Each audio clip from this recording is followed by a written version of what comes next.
Welcome friends once again to a new video. Please subscribe to the channel and activate the bell button. Thank you all and enjoy. On a night where moonlight danced cold and pale on the wet cobblestones, the mist seemed to wrap itself around the city like a ghostly shroud. It was in this inky veil that the residents of Hollowbrook first whispered of the elusive figure they would come to know as the Phantom of Midnight Alley. Constable Arthur Briggs had seen it all in his 20 years on the force. Yet, the unsolved string of burglaries and unexplained crimes baffled even his seasoned instincts.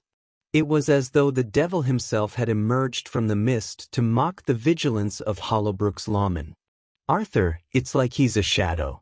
In and out, no trace left behind," grumbled Sergeant Henry Thorne as he stood by the constabulary's hearth, nursing a cup of lukewarm tea. Briggs nodded, his brow furrowed with mounting frustration. "And those disappearances," he muttered. "People just vanishing without a sound. It's enough to drive a man mad." The town itself had changed since the onset of these eerie occurrences. Stout locks and heavy shutters became commonplace, and the bustling evening markets turned into ghost towns by twilight. Fear hung over Hollowbrook like a sinister fog, creeping into every corner of the townsfolk's lives. One fateful night, a disembodied scream pierced the air. Briggs and Thorne, ever vigilant, sprang from their posts and dashed into the labyrinthine alleys. The sound had come from Covent Lane, a narrow cut-through notorious for its thick shadows and treacherous cobblestones. Arriving breathless, they found the unmistakable signs of a struggle: a man's hat, coat torn, and fresh blood pooled on the ground. But of the victim or the assailant, there was no trace. "It's him again," Thorne spat, eyes scanning the darkened alley. They fanned out, lanterns casting shifting pools of light on the stone walls, but the search proved futile. "Like a shadow," Briggs murmured, his words echoing Thorne's earlier sentiment.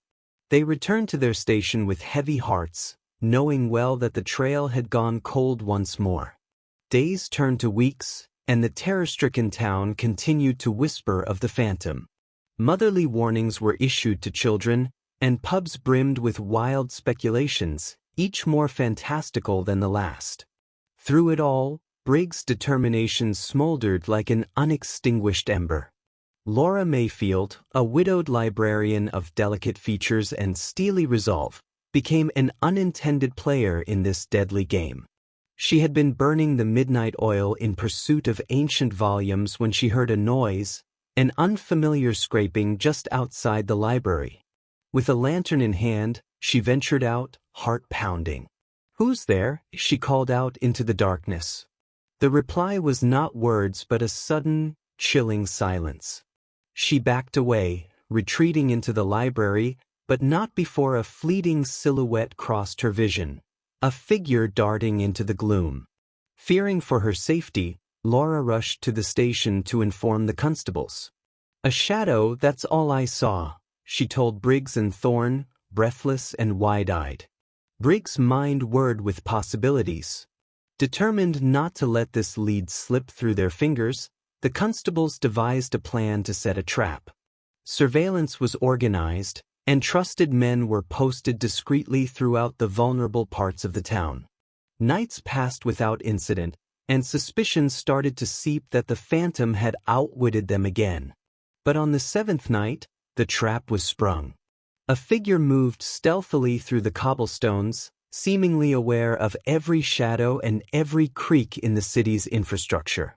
A signal was sent, and suddenly, the web of waiting constables closed in. The chase was a spectacle. The phantom led them through twisting alleys, over fences, and across rooftops with a dexterity that made it seem as though he might vanish into thin air at any moment. Briggs, propelled by sheer will, pursued doggedly. As they reached Midnight Alley, a narrow space between two dilapidated buildings, the figure stumbled. It was just enough for Briggs to tackle him to the ground. With ropes and chains, they secured the man, a young, gaunt figure with piercing eyes that seemed to hold a world more than his years. The Phantom's capture was a moment of both triumph and unease. This enigmatic individual, so adept at moving unseen, now looked almost vulnerable. Back at the constabulary, under the stern glow of interrogation lamps, the Phantom's identity was finally revealed: Edgar Grayson, an outcast orphan who had turned to a life of crime. His motive was not theft but vengeance, a dark response to the injustices he had suffered at the hands of the city's elite. The disappearances, it turned out, were his twisted form of punishment for those he deemed corrupt. "I became their nightmare because they turned my life into one," Edgar confessed, his voice a strained whisper. Despite his cold actions, there was a twisted rationale that even Briggs couldn't entirely dismiss. Edgar's arrest brought a semblance of peace back to Hollowbrook. Locks were removed, and the evening markets began to bustle again.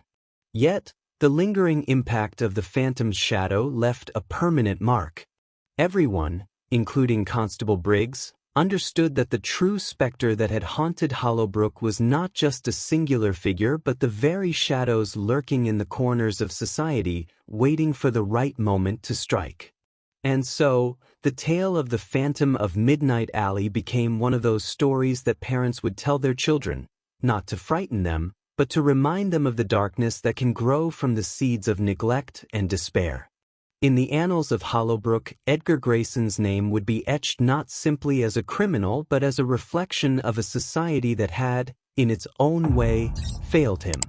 At the end of the video, please subscribe and activate the bell button to receive all that is new.